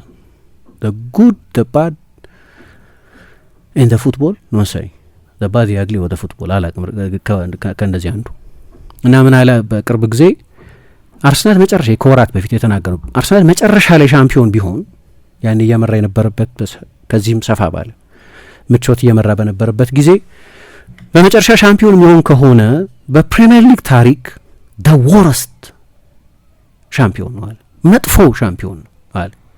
አሁን ይሄንን ለምን እንዳለ አላብራራም። ለምን መጥፎ ሻምፒዮን ነው ብሎ እንደተናገረ ለምሳሌ አንዳንዱ ቡድን ደርቲ ይሆናል፣ በእግር ኳስም ይባላል ኤክሰሲቭሊ ፊዚካል ይሆናል፣ የሚማቱ አግሬሲቭ ተጫዋቾች ያሉበት እግር ኳስን ፌር በሆነ መንገድ የማይጫወት የሚመስልሽ እና ብዙ ሰዎች ከዛ ክለብ ደጋፊዎች በስተቀር ተስማምተው የሚጠሉት በቂ ጎል ማያስቆጠር ወይ ጥሩ ማይከላከል ወይ የሆነ ጥንካሬ ልታወጪለት የሚቸግር ቡድን ይኖራል እና ይሄማ በትውስታችን ውስጥ በፕሪሚየር ወይ ጥቂት ነጥብ ብቻ ይዞ የሚጨርስ የማይገባው የሚመስል ሻምፒዮን ሊኖር ይችላል። ፖል ስኮልስ ለዚህ ነው አርሰናልን በታሪክ መጥፎ ሻምፒዮን ይሆናል የምለው ብሎ በተብራራ ሁኔታ አልገለጸውም። ግን በጠቅላላው በዚህ ሀረግ አሁን እንዳልኩት the worst champion in Premier League history ይሆናሉ፣ መጥፎ ሻምፒዮን ይሆናሉ አለ። ስለዚህ ነገሩን አርቲሜቲክ እናድርገው። ቁጥር ከሆነ ለምሳሌ አርሰናል ሻምፒዮን ከሆነ አሁን እንኳን የተቀሩትን 2 ጨዋታዎች ተሸንፎ ድንገት ሲቲም የተቀሩትን ጨዋታዎች ቢሸነፍ እንበል፣ አሁን ስለ ሃይፖቴቲካል መላምታዊ ነገር ነው የምናወራው። አሁን እንኳን ባለው ነጥብ ሻምፒዮን ቢሆን በፕሪሚየር ሊግ ታሪክ አነስተኛ ነጥብ ይዞ የጨረሰው ሻምፒዮን አይሆንም። 79 ነጥብ ይዞ ቢጨርስ የተቀሩትን 2 ጨዋታዎች ቢሸነፍ አይገባውም። በዚህ ነጥብ ብቻ አንድ ቡድን እንዴት ሻምፒዮን ይሆናል ከሆነ እኔ ነጥብን በተመለከተ ሌላ አይነት አስተያየት ነው ያለኝ። በጠቅላላው እኔ የዛሬ 25 ዓመት የዛሬ 30 ዓመት የነበረ ነጥብ አምጥቶ ከዚህኛው ዘመን ጋር ምክንያቱም የእግር ኳስ ተፈጥሮ የእግር ኳስ የፉክክር ባህሪ የፋይናንሱ እውነት በጣም የተለያየ ስለነበር የትልልቅ ተጫዋቾች በተወሰኑ ክለቦች ውስጥ መከማቸት የቦስማን ሕግ አለመምጣት ወይ የአውሮፓ ህብረት እንቅስቃሴ ነጻነት ወይ ይህንን የመሳሰሉ ነገሮች በሙሉ እግር ኳስ ላይ በቀጥታ ተጽዕኖ ያደረጉ ዓለም አቀፍ የእግር ኳስም የፖለቲካም ለውጦች ተፈጥረዋል። ለምሳሌ በጣሊያን የሆነ ጊዜ ከ3 በላይ ውጭ ሀገር ተጫዋች መጠቀም አትችልም። ስለዚህ ለምን ሚላን 6 የውጭ ሀገር ተጫዋች ይይዛል? ቫን ባስተንን፣ ሁሬትን፣ ራይካርድን ይዛል። ሌሎቹ በሙሉ በቃ ወይ አይጫወቱም ወይ ወደ ሌላ ክለብ ይሄዳሉ። ሲጀመርም ተጫዋቾቹ ወደ ሚላን አይሄዱም። ስለዚህ የተወሰኑት ክለቦች ውስጥ ትልልቅ ተጫዋቾች አይከማቹም። እሱን ማለት ነው። ስለዚህ ሌላ ዘመን ነው። ግን ሰዎች ቁጥር ያነጻጽራሉ። ለምሳሌ የዛሬ ስንት ዓመት የነበረን የሆነን ቡድን ቁጥር ያነጻጽራሉ፣ ለማሳነስ ይሁን ለማተለቅ። ግን ለምሳሌ the worst champions ካለ በቁጥሩ ከሆነ ነጥቡ አነስተኛ ነው በሚል ከሆነ ኦኬ፣ በፕሪሚየር ሊግ ታሪክ በአነስተኛ የነጥብ ድምር ሻምፒዮን ሆኖ የሚያውቅ ማንቸስተር ዩናይትድ ነው። 75 ነጥብ ይዞ ቅድም እንዳልኩት ያንን ፕሪቴክስት የሰጠው ስለዚህ ነው። እኔ አምናት ኢንትረስትድ የዛሬ ስንት ዓመት የሆነ ቡድን 50 ነጥብ ይዞ ሻምፒዮን ቢሆንም ሌላ ዘመን ነው፣ ሌላ የእግር ኳስ አይነት ነው የነበረው። ግን ለምሳሌ ሚስተር ፖል ስኮልስ ክርክር እሱ ከሆነ ነጥቡ አነስተኛ ነው ከሆነ ሌሎች ታላላቅ ቡድኖች ከዚህ ባነሰ ነጥብም ሻምፒዮን ሆነው ያውቃሉ። ሌሎች ኢራ ዲፋይን ያደረጉ ትልልቅ ቡድኖች ዘመኑ ሌላ ስለነበር፣ የእግር ኳሱ አይነት ሌላ ስለነበር ከዚህ የበለጠ ነጥብ ይዞ የጨረሰ ቡድን ቢኖር የተሻለ ቡድን ነው ማለት አይደለም። ወይ ከዚህ ያነሰ ነጥብ ይዞ የጨረሰ ቡድን ቢኖር ከዚህ ቡድን ያነሰ ነው ማለት አይደለም። ነገሩ አርቲሜቲክ ከሆነ ቁጥር ከሆነ ያልኩት ለዚህ ነው። ስላልተናገረው ለመላመት ክፍት ያደርገዋል ይሄን ኦፒኒየን። ለዚህ ይሁን እንድትይ ያደርጋል። ኦኬ አይ ብዙ ጎል አያስቆጥርም ይሄኛው ዲፌንሲቭ ቡድን ስለሆነ ነው ደወረስ ቻምፒዮን የምለው ቢሆንስ? ኦኬ ብዙ ዲፌንሲቭ ቡድኖች አይተን እናውቃለን። ፕሪሚየር ሊግ ብዙ ዲፌንሲቭ ቡድኖች አሳይቶን ያውቃል። ወይም ሌስ አታኪንግ ቡድኖች በደንብ በቃ አንጀት በሚያረካ ሁኔታ ሻምፒዮን ሆነው የማያውቁ ቡድኖች አይተን እናውቃለን። ግን ለምሳሌ ነው ስለ ፖል ስኮልስ ስለሆነ የምናወራው። በፕሪሚየር ሊግ ታሪክ አነስተኛ ጎል በማስቆጠር ሻምፒዮን የሆነው በድጋሚ ማንቸስተር ዩናይትድ ነው። 1992-93 የውድድር ዘመን ላይ ሊያውም 22 ክለቦች ባሉበት ካሁኑ ተጨማሪ 4 ጨዋታ በምታደርጊበት ሲዝን ማለት 62 ጎሎች ነበር ያስቆጠረው። አሁን አርሰናል 2 ጨዋታዎች የቀሩ 68 ጎሎች አስቆጥሯል። ወይም ከአርሰናል ኢንቪንሲብል ቡድን በ5 ብቻ ያነሰ ኢንቪንሲብል ነው ሪቨር የሚደረገው ብዙ በአድናቆት የሚነገረው። አይ መከላከል ነው ችግሩም የማንቸስተር ዩናይትድ ማለት የአርሰናል መከላከልንም በቅጡ ማይችል። ምክንያቱም የአንድ ሻምፒዮን የሚሆን ቡድን ሆልማርክ መታወቂያ መከላከል ነው። በመከላከል ያለ ጥንካሬ ነው። ይሄኛው ቡድን ደግሞ ጥሩ አይከላከልም። ይሄ በተለይ ውሃ ያነሳ። ምክንያቱም ችግር ከሆነም አንዱ ችግሩ ጥሩ መከላከሉ ነው። 26 ጎል ነው ይሄ ቡድን የተቆጠረበት። በድጋሚ ይሄንን ማነሳው ስለ ማንቸስተር ዩናይትድ ለማንሳት ሳይሆን ፖል ስኮልስ ስላለው ነው። ፖል ስኮልስ ደግሞ የአንድ ክለብ ተጫዋች ስለነበር ከማንቸስተር ዩናይትድ ጋር ነው ሻምፒዮን የሆነው። ስንት ጊዜ ሻምፒዮን እንደሆነ አላውቅም፣ ግን በጣም ብዙ ጊዜ ሻምፒዮን ሆኗል። እና የተለያዩ አይነት ሲዝኖች ያሳለፈ ቡድኖች የተጫወተው። ለምሳሌ 1999 2000 የውድድር ዘመን ላይ ማንቸስተር ዩናይትድ 45 ጎል ተቆጥሮበት ነበር። ሻምፒዮን ነው በዛ የውድድር ዘመን። እና በፕሪሚየር ሊግ ታሪክ ብዙ ጎል ተቆጥሮበት ሻምፒዮን የሆነው ቡድን በድጋሚ ማንቸስተር ዩናይትድ ነው። ማርክ ቦስኒች፣ ሬይሞንድ ቫንደር ሃው እና ማሲሞ ታይቢ 3 ግብ ጠባቂዎችን የተጠቀሙት ሰር አሌክስ። ፒተር ሽማይክልን መተካት በጣም አስቸጋሪ ነበር። ያን ጊዜ ቀውስ ነበር በመከላከል በኩል። እንግዲህ ያኔ ምንድነው 3 ተከታታይ ዓመታት የፕሪሚየር ሊግ ሻምፒዮን የሆነበት ዘመን ቡድን ነው። አርቲሜቲክ ክርክሩ ውሃ ያነሳም። አርቲሜቲክ አላለም ወይም ማቴማቲካል ነው አላለም ስኮልስ። ስለዚህ ምናልባት ምንድነው መላመታዊ ስለሆነ ስኮልስ እነዚህ አሁን ያላቸውን በሙሉ ነገሮች እኔ ያልኳቸው ነገሮች በሙሉ ማለቱ ላይሆን ይችላል። ግን የሆነን ቡድን the worst champions የሚያስብለው ምንድነው? ቁጥር ካልሆነ ፐርሰፕሽን ነው የሚሆነው ማለት ነው። አስተያየት ፊሊንግ ነው የሚሆነው። የሆነ አስተያየት አለሽ እንጂ በፋክት አርጊው ልታደርጊው አትችይም። በቁጥር ልትከራከሪው አትችይም። በእውነታዎች ልትከራከሪው አትችይም። የሚሆነው ፐርሰፕሽን። እሱ ደግሞ የጣዕም ጉዳይ ይሆናል ማለት ነው። ሰው የተለያየ ጣዕም አለ። ለምሳሌ አንዳንዱን ሰው የጆዜ ሞሪኞን ቡድን ለእኔ ስታይሊስቲክሊ በጣም ተመሳሳይ ሻምፒዮን ሲሆን 38ቱንም ጨዋታ ምናምን ኦልሞስት ስላየው አቋው ላይ ያንን ቡድን እና ብዙ ጊዜም በአድናቆት አነሳዋለሁ። 15 ጎል ብቻ የተቆጠረበት የሚሰበር የማይመስለኝ ሬከርድ ያለው 25 ክሊንሺት በአንድ ዓመት የጠበቀ ሁለቱም የመከላከል ሬከርዶች ናቸው። ሁለቱም 95 ነጥብ ይዞ ጨርሷል። ደግሞ ኢምፕሬሲቭሊ ሁለቱም የመከላከል ቁጥሮች ነው። ያንን የመከላከል ቁጥር እኔ ለአድናቆት ነው የምጠቀምበት። አስደናቂ ነው። ሌላ ቡድን የሚሰብረው አይመስለኝም። በታሪክ ከዚህ በኋላ የሚሻሻልም አይመስለኝም። ይሄኛው ለምሳሌ በጣም ጥብቅ ነው፣ በቃ የአውሮፓ ቤስቱ ዲፌንሲቭ ቡድን ነው የተባለ እንኳን 2 ጨዋታ የቀረው 26 ጎል ተቆጥሮበታል። ያኛው 15 ጎል ነው የተቆጠረበት በ38 ጨዋታ። ሰዎች ያንን አይነት የእግር ኳስ አይነት ሊወዱ ይችላሉ። መጨረሻ ላይ የጣዕም ጉዳይ ይሆናል፣ የቴስት ጉዳይ ይሆናል። በጣም አርቲስቲክ የሆነውን የማጥቃት ቫራይቲ ያለውን ሮናልዶ፣ ቴቬዝ፣ ሩኒ የነበሩበትን ወይ ኦንሪ ቤርካምፕ፣ ፒሬስ የነበሩበትን ወይ ዮርክና ኮል ወይ ራይትና አኔልካ ወይም ቤርካምፕ የነበሩበትን ወይ ኦቨርማርሽ የነበረበትን ወይም የቦቢ ፈርሚኖ ሳላህና ማኔን ወይ የነ ደብሮይነን አጉዌሮን ስተርሊንግን ዛኔን ዳቪድ ሲልቫን ቡድን ልትወጪ ትችላለች። ጣም ነው ይሄ የእግር ኳስ ቴስት ጉዳይ ነው። ስለዚህ ፐርሰፕሽን ይሆናል ማለት ነው። የፐርሰፕሽን ጉዳይ ይሆናል እና እንደዚህ አይነት ክርክር ይቀርባል። መጥፎ ሻምፒዮን ነው ወይ የእውነት? ለምሳሌ ቡድኑ በተሰራ አንዳንዶቹን ሻምፒዮኖች ለምሳሌ በምን ለምሳሌ በፊት ምን ይከሰስ ነበር የቬንገር ቡድን መሰለሽ? ከአሌክስ ፈርጉሰን በእጥፍ የበለጠ ቀይ ካርድ ነበር። አርሰናል ከማንቸስተር ዩናይትድ በእጥፍ የበለጠ ቀይ ካርድ ነበር እና ያ ቡድን በኢል ዲሲፕሊኑ ምክንያት ይጠላ ነበር። ተማቾች፣ ጉልበተኞች፣ ያው ስታይሊሽ እግር ኳስ ይጫወታል ይባላል ቡድኑ ግን ኤክሰሲቭሊ ፊዚካል ነበር። ብዙ ቀይ ካርድ ያዩ ነበር። በተለይ ፓትሪክ ቪዬራ፣ ማርቲን ኪዮን፣ ሬይ ፓርለር አይነት ተጫዋቾች ብዙ ቀይ ካርድ። እንዲያውም ፓትሪክ ቪዬራ ያኔ ቀይ ካርድ እንዳየሽ በሚቀጥለው ጨዋታ አትቀጭም ነበር። ለምን እንደሆነ አላውቅም። አክርመው ይቀጡ ነበር ያን ጊዜ እና ዛሬ ከሌስተር ጋር በሚቀጥለው ሳምንት ከሊቨርፑል ጋር በሁለት ተከታታይ ጨዋታ በቀይ ካርድ ወጥቶ ያውቃል። እንደዚህ አይነት ስም ነበረው ለምሳሌ እና ይሄ ለምሳሌ አንድን ቡድን ለመጥላት በቂ ሆነ። ተራጋጭ ነው ይሄ ቡድን ለማለት አይደል፣ ጉልበተኛ ነው ለማለት ይጠቅም ይሆናል። ያ የቬንገር ቡድን እንደዛ ይባል ነበር በዛ ጊዜ። ይሄኛውን ቡድን እንደዛ ማለት የሚቻል አይመስለኝም። ለምሳሌ የፌር ፕሌይ ራንኪንግ ይባላል። የፌር ፕሌይ ራንኪንግ ማለት ስንት ቢጫ ካርድ ቡድኑ አየ፣ ስንት ቀይ ካርድ አየ፣ ዲሲፕሊኑ ምንድን ነው የሚለው የሚታይበት ማለት። በፌር ፕሌይ ራንኪንግ አንደኛ ነው አርሰናል ዘንድሮ። አነስተኛው ቢጫ ካርድ ያየ ቡድን አርሰናል ነው። ምንም ቀይ ካርድ አላዩም የአርሰናል ተጫዋቾች። ለምሳሌ ቴሪቶሪ ላይ ነው የሚጫወቱት፣ ይማታሉ፣ ተጫዋቾች ይጎዳሉ፣ የሰው እግር ይሰብራሉ፣ ፊዚካል ናቸው፣ እንደ ዙቤልዳ ቡድን ናቸው። ልትያት ሲም ለምሳሌ የሚጫወቱበትን መንገድ አልወደውም አንድ ጉዳይ ነው። ቅድም እንዳልኩት መጨረሻ ላይ ወደ ጣዕም ይመጣል፣ ወደ እግር ኳስ ቴስት ይመጣል።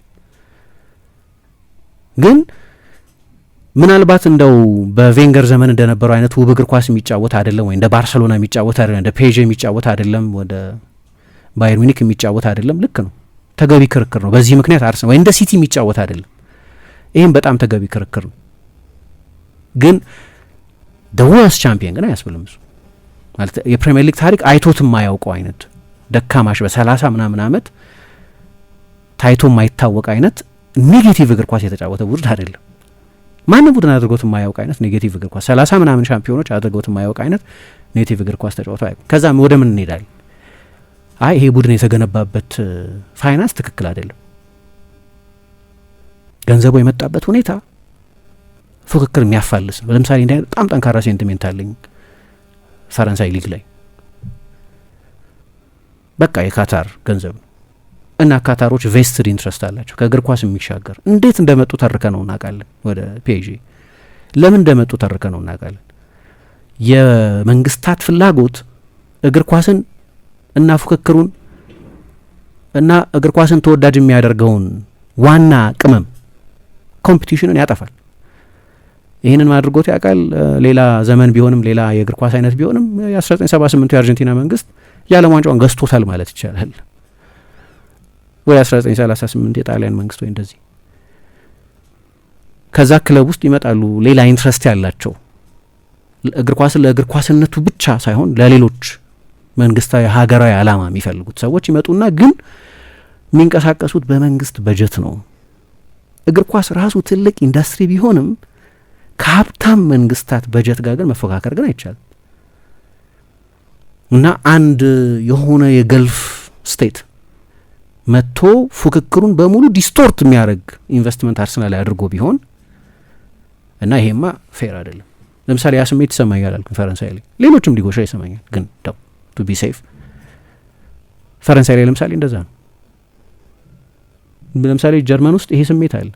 ጀርመን ሊያውም 50+1 ያለበት የውጭ ኢንቨስትመንት የማይፈቀድበት ሰዎች አሁን ክፍት ይሁን ለውጭ ኢንቨስትመንት። ይሄ እኮ በቃ እግር ኳስ ጠፋ ከ14 ዓመት 13 አንድ ቡድን ዋንጫ ከወሰደው ምኑን እግር ኳስ አለ ነው የሚሉ ሰዎች አሉ። በጣም የሚኮሩበት ቢሆንም 50+1 እዛ ላይ ልዝብ መሆን አለብን አሁን የሚል እምነት አላቸው። ለምሳሌ እና አንዳንዴ ደግሞ ማጭበርበር ይታከልበታል። ብዙ ያስከሰሰ ማጭበርበር ይታከልበታል። በዛ አይነት መንገድ ቢሆን ያንን አካሄድ አልወደውም ለማለት ይመች ይሆናል። በዛ ማማት የሚቻል አይመስለኝም።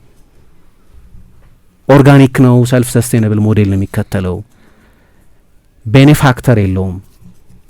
ገንዘብ ኢንቨስት የሚያደርግ ረብጣ ቢሊዮኖች የሚያፈስ ባለቤት የለውም። ፌመስሊ ከ2007 ከ2017 የአርሰናል ማጆሪቲ ሼር ሆልደር ነበሩ ያን ጊዜ እስከ 2018 ኢቭን ለ11 ዓመት 1 ፓውንድ 1 ሚሊዮን ፓውንድ 100 ፓውንድ 1000 ፓውንድ አይደለም 1 ፓውንድ ከክሮንኬ ወደ አርሰናል ካዝና ውስጥ አልገባም። 1 ፓውንድ አልገባም። ሜቢ ከዛ በኋላ ከሊሸር ኡስማኖቭ ዞር ማለት በኋላ የበለጠ ኢንቨስት እያደረጉ ነው። ግን እንዲሁ እንደ ሞዴል ግን አልወደውም ያንን ሞዴል። ምክንያቱም ይሄ ፌር ያልሆነ በጀትድ የሆነ ስብስብ ስለሆነ ለማለት አይቻልም። አይዲያል የሆነ የቢዝነስ ሞዴል ያለው አንድም ጊዜ በፕሪሚየር ሊግም የሆነ በዩኤፋ ሕግ ተላልፋል ተብሎ ተቀጥቶ የማያውቅ ማስጠንቀቂያ ተሰጥቶት የማያውቅ ዊዝን ደ ሊሚት ኦፍ ደ ሩል የሚንቀሳቀስ በዛው ፕሪሚየር ሊጉ ባስቀመጠው ሕግ ውስጥ የሚንቀሳቀስ እንጂ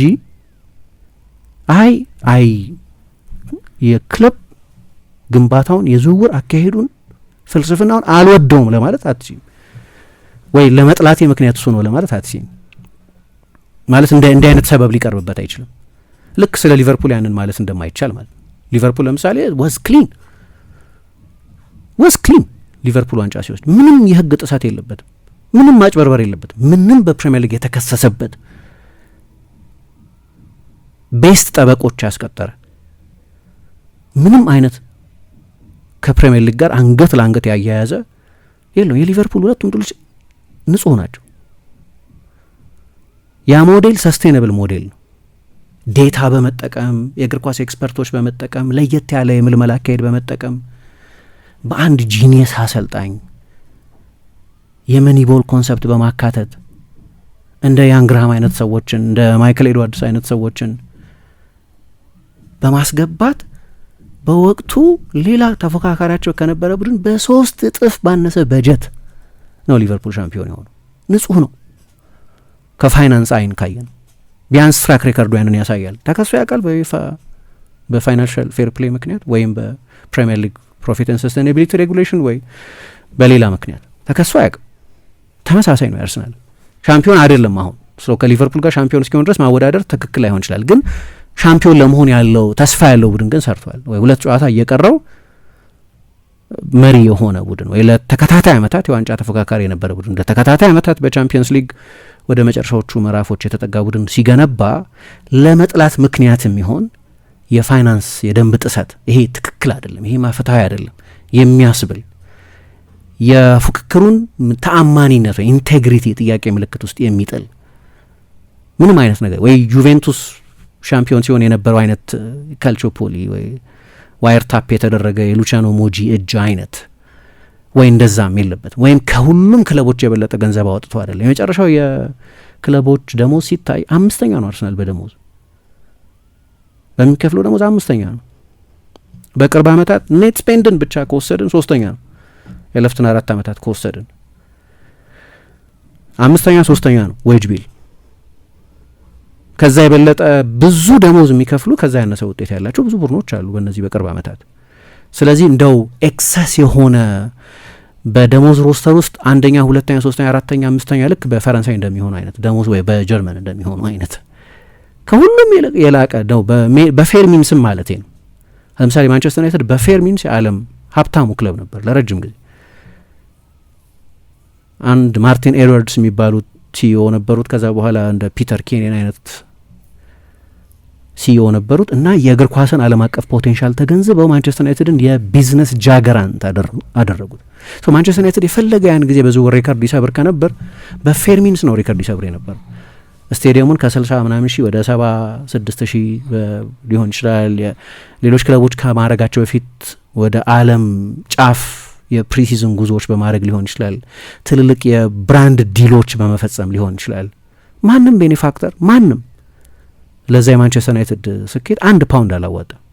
ኦርጋኒክ ነው የማንቸስተር ዩናይትድ ስኬት ያን ጊዜ ኦርጋኒክ ነው።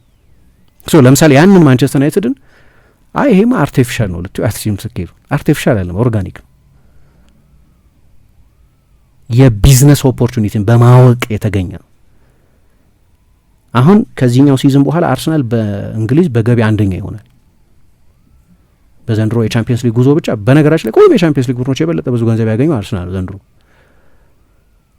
ቻምፒየንስ ሊግ ፋይናልን ካሸነፈ ተጨማሪ 18 ሚሊዮን ያገኛል። ግን እስካሁን እንኳን ባለው እስከ ቻምፒየንስ ሊግ ፋይናል በተጓዘበት እስካሁን ብቻውን የሚቀጥለው የፋይናንስ ሪፖርት ሲወጣ አንደኛ ነው የሚሆነው። የዛሬ 6 ዓመት አንደኛ አልነበረም። የመስራት የተከታታይ ዓመታት የውጤት ወይም የቢዝነስ ሞዴል ስኬት ነው ልትዩ ትችላለች። በዛ ምክንያት ተጫዋች ለምሳሌ ሊገዛ ይችላል።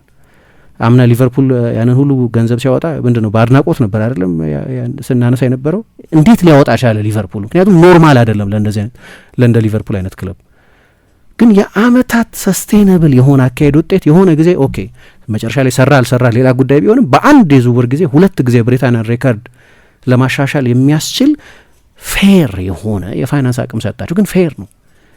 ለዛ ነው ከዛ በፊት የነበሩትን አመታት የሊቨርፑልን ምልመላ አካሄድ፣ የተጫዋቾች ዝውውር ፖሊሲ፣ የዴታ አጠቃቀም፣ የፌር ማርኬት ቫሊዩ ማግኘት እንደ ሳላህ አይነቱን ተጫዋች በ30 ወይም እንደ አንዲ ሮበርትሰን አይነቱን ተጫዋች በ10 ወይ እንዲህ አይነት በጣም ከሰጡት አገልግሎት አንጻር ሲታይ ባርጌንድ በሆነ ገንዘብ በማስፈረሙ ምክንያትና በሽያጩ በግዢው በዛ ፖሊሲ ምክንያት ድንገት ቢያወጣ የሚያስገርም አይደለም። ቢያወጣ አይደለም ሊያወጣ የሚችልበት ተጨማሪ ፖቴንሻል አለው ሊቨርፑል ያ ገንዘብ አለው እንጂ እኮ ማርክ ጌሂን ምናምን ቢጨምሩ እኮ ከ500 ሊሻገር ይችል ነበር። ግን በዛው ተመሳሳይ ጊዜ ከ200 ምናምን ሚሊዮን ፓውንድ በላይ ከዝውውር ገንዘብ አግኝተዋል። እና ልክ እንዲህ አይነት ትችትም ለመሰንዘር አይመችም።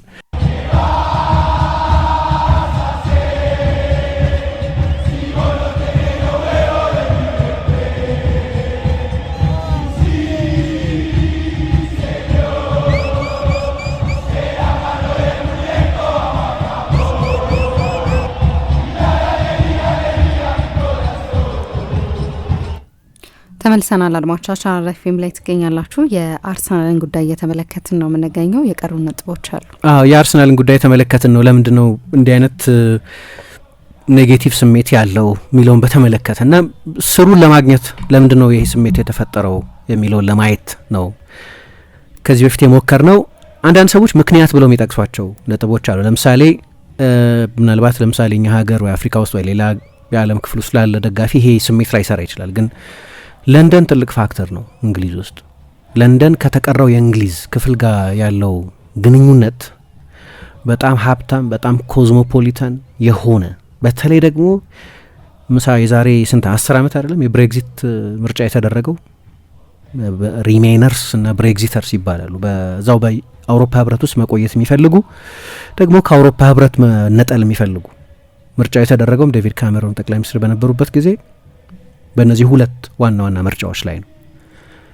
እና ለንደን በጣም የሚበዛው ሰው ኮዝሞፖሊታን ስለሆነ ከዓለም ያሉ ከኢትዮጵያም ከተቀረው የዓለም ክፍልም ብዙ ሰዎች ተሰባስበው የሚኖሩበት ኮዝሞፖሊታን ከተማ ነው። የተቀረውን ብሪታንያን በብዙ አይመስለውም። የበለጠ ዓለም አቀፍ የበለጠ ኮዝሞፖሊታን ነው። እና የተቀረው እንግሊዝ ብዙ ነጭነት ያለበት ብዙ ቀኝ የፖለቲካ ኦሪየንቴሽን ያለው ብዙ ስደተኛ ጠልነት ያለባቸው ቦታዎች አንደኛ ካፒታል ነው እና የካፒታል ሲቲ ሰልፍ አሹራንስ የሚሉታል። በቃ የበላዮች ነን እናንተ ከናንተ በላይ ነን ብለው የሚያስቡ ሰዎች አሉ። የአይነት አሮጋንስ የበላይነት ስሜት አለ። ልክ በደቡብና ሰሜን ጣሊያን እንዳለው አይነት ፍራክሸስ የሆነ ግንኙነት ነው ያላቸው።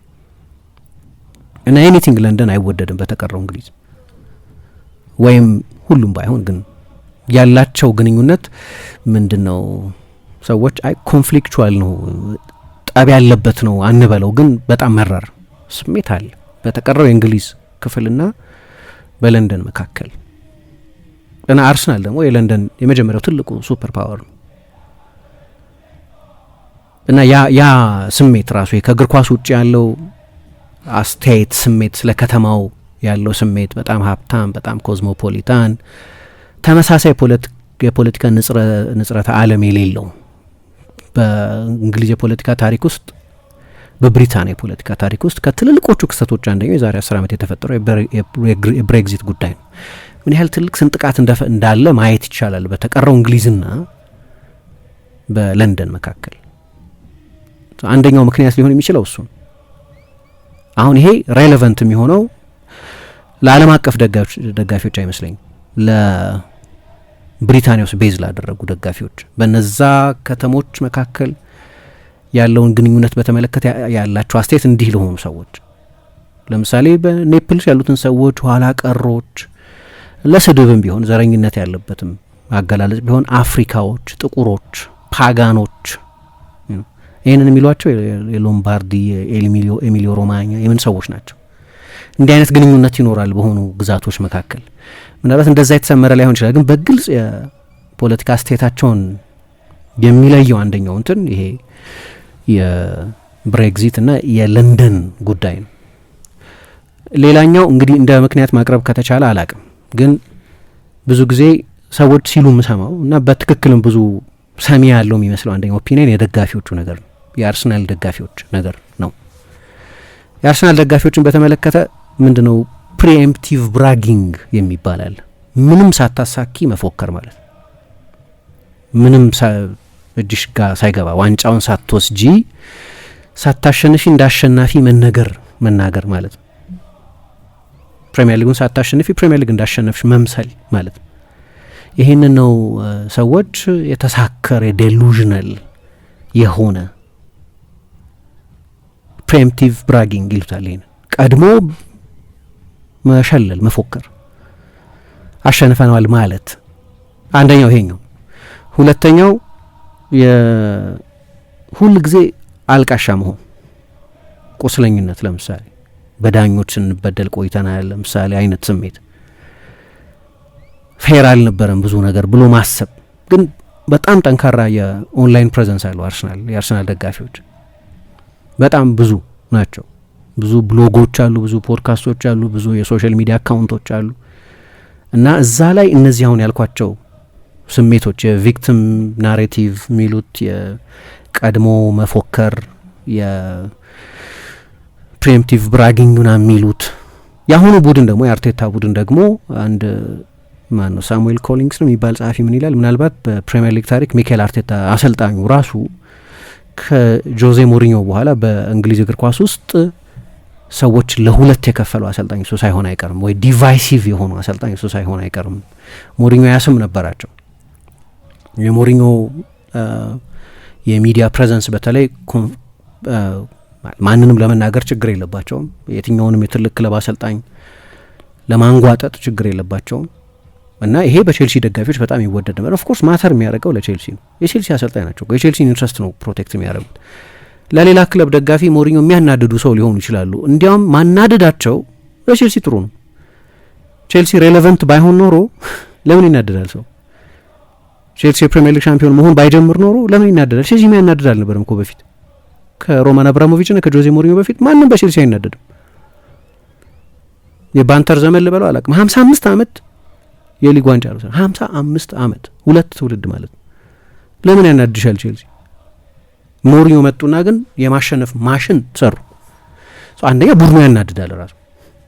አመቱን ሙሉ አንድ ጌም ተሸንፎ ዋንጫ የሚወስደው 25 ጨዋታ ከ38 ጨዋታ ጎል ያልገባበት ቡድን ነው። ሁለት ተከታታይ አመት የሊጉ ሻምፒዮን ሆኗል እና ማንም ዌይ ኤንድ ቢዮንድ ሌላ ቡድን በርቀት ሌሎች የሀገር ውስጥ ዋንጫዎች ሊግ ካፕ፣ ኤፍኤ ካፕ ወስደዋል። ሁለት ቻምፒየንስ ሊግ ሴሚ ፋይናል ተጫውተዋል። ጉድለት ከተባለ ምናልባት ቻምፒየንስ ሊግ አለማሸነፋቸው ካልሆነ በስተቀር እንደው በሊጉ ብቻ ካየ ነው ያኔ ባርሴሎና የነበረውን እግር ኳስ አልተጫወተም ይሆናል። ሮናልዲኞ የነበረበትን ባርሴሎና ለንጽጽር በዛ ዘመን ሌላ ትልቅ ቻምፒየንስ ሊግ የሚያሸንፈ ባርሴሎና ስለነበር ሮማን አብራሞቪች እንደዚህ አይነት እግር ኳስ ይፈልጉ ይባል ስለነበር ካልሆነ በስተቀር እንደው ከፋንክሽናሊቲ አንጻር ካየ ነው ከፕሪሚየር ሊግ ታሪካዊ ቡድኖች መካከል አንደኛው። ግን መራር ስሜት ነበር ቼልሲን በተመለከተ ያን ጊዜ። አንደኛው ምክንያት ጆዜ ሞሪኞ ናቸው፣ አሰልጣኙ ናቸው። ባህሪያቸው፣ በቴክኒክ ቦታ ላይ የሚያሳዩት ስሜት፣ ሁሉንም ክለብ የሚተነክሱ መሆናቸው፣ አንታይ ስታብሊሽመንት መሆናቸው ያንን ኢስታብሊሽመንት ለመስበር የመጡ መሆናቸው። እሳቸው ሲመጡ አርሰናል እና ማንቸስተር ዩናይትድ ለተከታታይ 7 ዓመታት እየተፈራረቁ የሁለትዮሽ ፉክክር ብቻ አድርገውት ስለነበር መጡና ያንን የኖረውን ኢስታብሊሽመንት መነቅነቅ ነበረባቸው እና ሁሉም ሰው በቀላሉ አይቀበላቸውም። ሁሉም በሚዲያው በጣም ይወደዱ ነበር፣ ግን በተቃራኒ ደጋፊዎች የሚወደዱ አልነበሩም። ከቼልሲ ደጋፊዎች በስተቀር ባሉ ደጋፊዎች የሚወደዱ አልነበሩም በአብላጫው። አሁን ሌላ ፍራክሸስ የሆነ አሰልጣኝ ከዛ በኋላ ለማሰብ ያስቸግራል።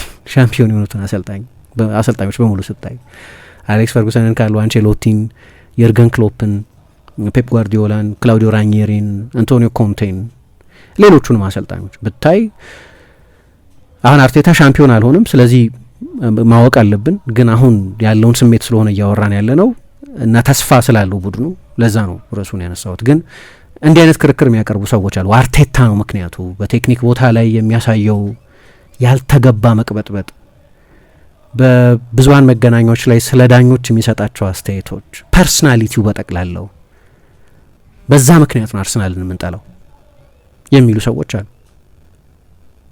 አንዱ ምክንያት አሁን ምክንያቶች ነው እየፈለግን ያለን ሰዎች። ለምንድን ነው አርሰናልን ለምሳሌ በቃ በትልልቅ ክለቦች መካከል ነው ፉክክሩ፣ ያንቺ ክለብ ፉክክር ውስጥ የለበትም ወይ የሆነ ሰው ክለብ ፉክክር ውስጥ የለበትም፣ ዩ ኤክስፔክት ቱ ቢ ኒውትራል ላይሆን ይችላል አንድ ሰው። ግን ኦኬ ለምሳሌ ከሲቲ ይልቅ አርሰናል ሻምፒዮን እንዳይሆን ፈልጋለሁ ሲል አንድ ሰው ምክንያቶች ይኖሩታል። ምክንያቶቹ ምናልባት ደጋፊዎቹ ይሆናሉ፣ ምናልባት አሰልጣኝ ይሆናል፣ ምናልባት ቡድኑ የሚጫወትበት የእግር ኳስ አይነት ይሆናል። ሲቲ የበለጠ የሚያዝናና ቡድን፣ ሲቲ የበለጠ ፍሪ ፍሎዊንግ እግር ኳስ ይጫወታል። አንዱ ምክንያት ይሄን ሊሆን ይችላል። ቪሊያን ነው አርሰናል የምን ፓንቶማይም ቪሊያንስ የሚባሉ አሉ። በቃ ፊዚካል ነው ቡድኑ፣ ቆመ ኳስ ነው ብዙ ጎል የሚያስቆጥረው፣ እሱ ደግሞ ደስ አይልም።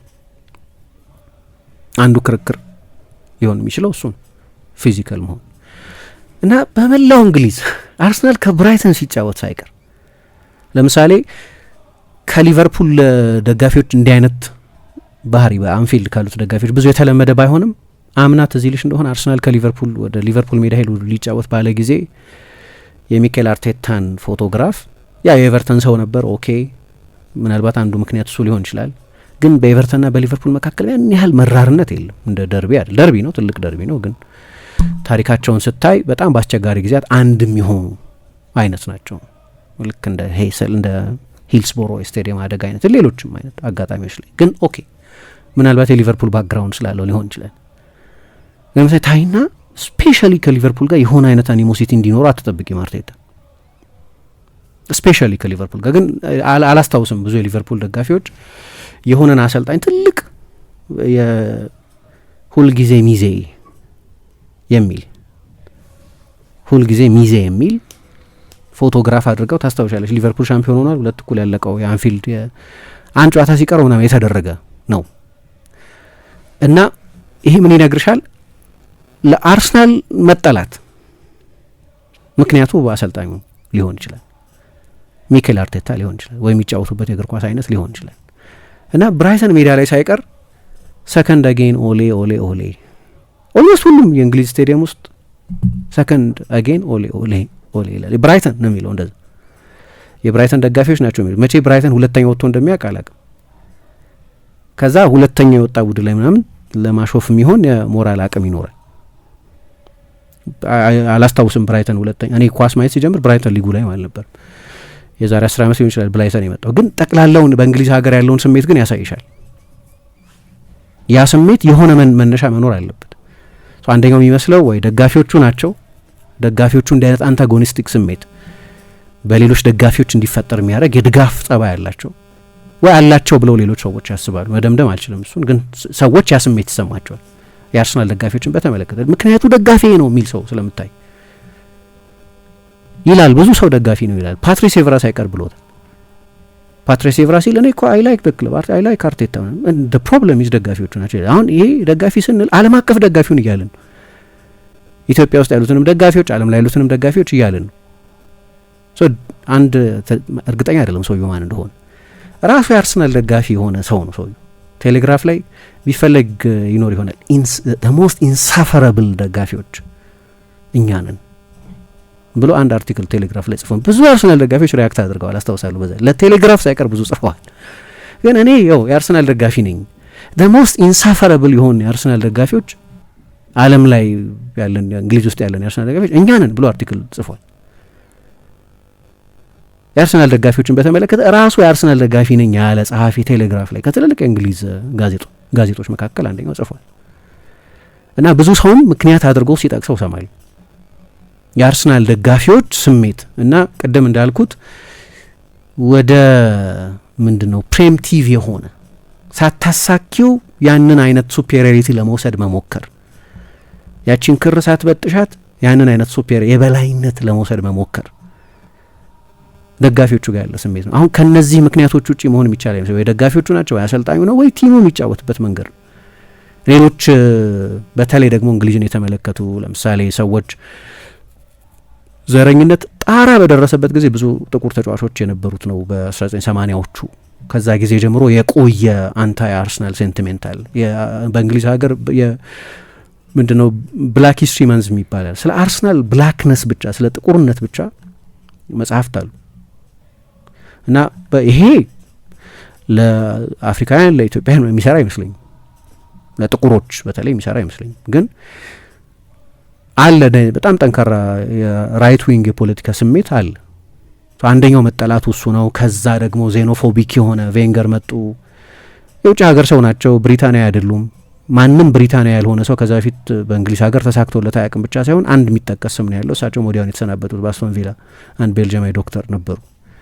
ከዛ ቬንገር መጡና የምታደርጉት በሙሉ አመጋገባችሁ ትክክል አይደለም፣ አጫዋታችሁ ትክክል አይደለም አላሉም፣ ግን ትክክል አይደላችሁም የሚል መልእክት የሚያስተላልፍ የትሬኒንግ ሜቶዶሎጂ፣ የጨዋታ ሜቶዶሎጂ፣ የአመጋገብ ብሮኮሊ ከመዋጥ በፊት 100 ጊዜ ማኘክ፣ ቺው ቱ ዊን የሚል ባነር ማድረግ አለ አይደለም። በቃ ልክ በጣም ፎሬን የሆነ ኮንሰፕት የውጭ ሀገር ኮንሰፕት ይዘው መጡ እና ወዲያው ነው አንድ አሁንም ድረስ ለሚረር የሚጽፍ ሰው አለ። በዛ ዘመን ስለነበረ የቬንገር ዘመን የሚጽፍ ጸሐፊ ጆን ክሮስ የሚባል ወዲያው ነው እንግሊዝ ሚዲያ የተነሳባቸው። ይሄ ደግሞ ዜኖፎቢክ የሆነ አስተሳሰብ ስለነበር ፎሬን ሀሳብን ለመቀለል ለነገሩ እሱ ብቻ አይደለም። እንደምታየው ወደ አውሮፓ ሊሄዱ ሲሉ እንግሊዝ አውሮፓ ውስጥ ነው፣ ግን ዊ አር ሄዲንግ ቱ ዩሮፕ ነው የሚል የዩሮፕ ወይ የጠቅላላው ዓለም አቀፍ ማህበረሰብ አባላት እንደሆኑ አያስብም። አይላንድ ሜንታሊቲ ይባላል እንግሊዝ ዩኬ ደሴት ስለሆነች። ስለዚህ ቡድኑ በአውሮፓ ቤስት የሚባሉትን እግር ኳስ ይጫወት በነበረበትም ጊዜ አይወደድም። ስለዚህ አንዳንድ ሰዎች ከለንደን ጋር ከጥቁርነት ጋር ከፎሬን ኮንሰፕቶች ጋር ከውጭ ሀገር አሰልጣኝ መቅጠር ጋር የመጀመሪያው 16 ተጫዋቾችን የውጭ ሀገር ተጫዋቾች ያካተተ ቡድን ከመሆኑ ጋር የሚያያይዙትም ሰዎች አሉ። ከነዚህ ላይ ያልፍ ይችላል። ይሄ ተመልሰናል። አድማጮቻችን አራዳ ኤፍ ኤም 95.1 ላይ ትገኛላችሁ። የአርሰናልን ጉዳይ እናጠቃል። ለማጠቃለል ያህል ነው እና ብዙ አሉታዊ ስሜቶች የሚሰጡበት ነው። እኔ ከሞላ ጎደል ምስማማው በሄንሪ ዊንተር ሀሳብ ነው። ኖርማሊ ትልልቅ ቡድኖች ዝም ብለሽ ደረጃ ብታወጪ በእንግሊዝ በጣም የሚጠሉ ክለቦች ብለሽ በጣም የሚጠሉ ክለቦች በጠቅላላ ፋን አሁን ለምሳሌ እንግሊዝ ውስጥ ስንት ፕሮፌሽናል ክለቦች 92 ፕሮፌሽናል ክለቦች አሉ እስከ ሊግ 2 እስከሚባለው ድረስ። ከዛ በጣም የሚጠሉ ክለቦችን በእንግሊዝ ብታወጪ በእኔ ግምት ኦርደሩ ሊለያይ ይችላል፣ እንደ ሎካል ራይቫለሪው ሊለያይ ይችላል። 4 ወይ 5 ትልልቅ የእንግሊዝ ቡድኖች በዛ ተዋረደ የሚቀመጡት። ኖርማሊ ትልቅ ክለብ አይወደድም፣ ኖርማል ነው። ያ ደግሞ በተለይ ደግሞ ያ ትልቅ ክለብ ልክ መልሶ ሬሌቨንት መሆን የሚጀምር ከሆነ እኔ አርሰናልን ኢሬሌቨንት ነበር ለማለት ያስቸግረኛል። ግን ለምሳሌ ቼልሲን ለሬሌቨንስ ነው የተጫወተ ያለው ላለው አሁን አርሰናል የሆነ ጊዜ ለሬሌቨንስ የተጫወተ የነበረበት ጊዜ ነበር። አሁን ለቼልሲ ደጋፊዎች ቼልሲ ሬሌቨንት ነው ሁልጊዜም፣ እንደዛ ነው። ክለብሽ ነው ትወጂዋለሽ እና በአስቸጋሪ ጊዜም ትደግፊያለሽ ክለቡ። በተለይ እዛ ያሉት ደግሞ የሆነ የማንነታቸው አካል ነው። ባለፈው ስለ ፔዤና ባየር ሚኒክ የመልስ ጨዋታ ስንናገር ድጋፍ እኮ በአብዛኛው ሰፈሪንግ ነው። አሁን ልንገርሽ በዚህ ውድድር ዘመን እስቲ ደስተኛ የሆኑ ደጋፊዎች ምናምን እንፈልግ። ከትልልቆቹ ክለቦች መካከል በጣም ደስተኛ ናቸው። ኢቨን የአርሰናል ደጋፊዎች ደስተኞች አይደሉም ለአብዛኛው የውድድር ዘመን። እንደዛ አይመስሉኝም እኔ። የጭንቀት የቴንሽን የውጥረት ጊዜ እንጂ በጣም የደስታ ጊዜ ኦፍኮርስ የደስታ ጊዜ ይደሰቱ ይችሉ ይሆናል። ቡድናቸው አብዛኛውም ጊዜ ፕሪሚየር ሊግ መሪ ስለነበር አብዛኛውን ጊዜ በንጽጽር ደስተኞች ነበሩ ልንል እንችል ይሆናል። ግን ስንት ጊዜ ነው ስለ ቴንሽን ያወራ ነው? ስንት ጊዜ ስለ ውጥረት ያወራ ነው? ውጥረት አለ፣ ማያጫውት ውጥረት ተጫዋቾቹ ላይ ሳይቀር። እኔ እንጃ ደጋፊዎቹ ሊሉበት ይችሉ ይሆናል የበለጠ፣ ግን ደስተኞች ናቸው ፉሊ ማለት ይቸግረኛል። አንዛይቲ የተጫነው ስሜት ነው ያለው። የሊቨርፑል ደጋፊዎች ኦብቪየስሊ ደስተኞች አይደሉም። የቼልሲ ደጋፊዎች ኦብቪየስሊ ደስተኞች አይደሉም። የቶተንሃም ደጋፊዎች በጭራሽ ደስተኞች አይደሉም። አያውቁም በሊጉ በሚቀጥሉ ዓመት እነሱን ማየታችንን ገና ማረጋገጥ አለባቸው በቀሩት 2 ጨዋታዎች። ስለዚህ ኦፍ ኮርስ ደስተኞች አይደሉም። የማንቸስተር ዩናይትድ ደጋፊዎች በንጽጽር ደስተኞች ናቸው፣ ግን ለማንቸስተር ዩናይትድ የሚገባው ስፍራ ይሄ እንዳልሆነ ያውቃሉ። በንጽጽር ደስተኞች ናቸው ያልኩት ንጽጽር የምትለዋን ቃል የተጠቀምኩት አምና ከነበረው ሁኔታ ካቻ አምና ከነበረው ሁኔታ አንጻር ማርክድ የሆነ መሻሻል አለ ቡድኑ ላይ። ንጽጽራዊ ነው፣ ግን ንጽጽሩ ግን ከአምናና ከካቻ አምናው ነው እንጂ ከማንቸስተር ዩናይትድ ታሪክ ጋር አይደለም። የማንቸስተር ዩናይትድ ታሪክ 3ኛ መሆንን የሚያስደስት አድርጎ የሚቀበል አይደለም ኢን ሪሌቲቭ ተርምስ። ግን እንደዛም ሆኖ ደግሞ እስከ ውድድር ዘመኑ አጋማሽ ድረስ ደግሞ አብዛኛው ጊዜ ግን አስቸጋሪ ጀርኒ ነበር፣ የውጣ ውረድ ጊዜ። በሩበን አሞሪም ስር እኮ ማንቸስተር ዩናይትድ ተሻሽሏል ከአምናው አንጻር። አነጽጽራዊ ነው፣ ግን በካሪክ ጊዜ ግን በአብላጫው ማንቸስተር ዩናይትድ የተሻለ ነበር። ደስተኛ ደጋፊ ማግኘት አትችልም። እግር ኳስ እንደዛ ነው እኮ፣ ደስተኛ አያደርግም በአብዛኛው። ለዛ ነው ኤክስፔንሲቭ ነው ብዙ ጊዜ ሳፈር ማድረግ። እንግዲህ የትልልቆቹ ክለቦች ደስተኞች ካልሆኑ ላይ ያሉትን ቦታዎች የያዙት የማንቸስተር ሲቲ ደጋፊዎችን ቢሆኑ የለመዱት ቡድን ይሄ አይደለም።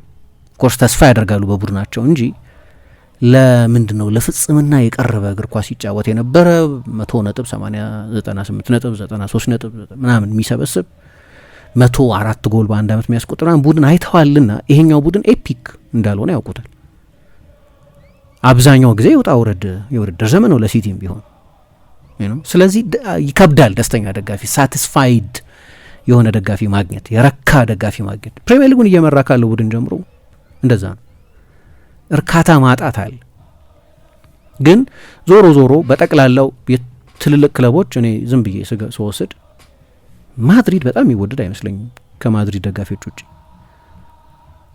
ማለት በስፔን በተቀረው ስፔን። ለምን? በቃ ሁልጊዜ ይመጣል ወደ እነሱ ሜዳና ያሸንፋል።